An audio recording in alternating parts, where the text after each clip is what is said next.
Yeah, we can cooperate. But of course, there are external interferences and also domestic pressure against that because, you know the nature of our politics in the Philippines.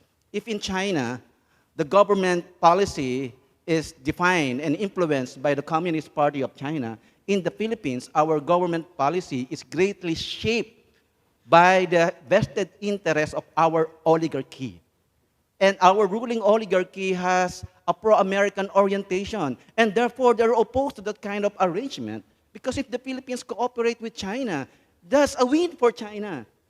Okay? That's a win for China and therefore a defeat for the United States and its like-minded allies in the region. But we can cooperate, and that is why I am emphasizing that we have to go back to the achievements of that agreement, that we can cooperate if there is Okay. a strong will on the part of the leadership to really cooperate.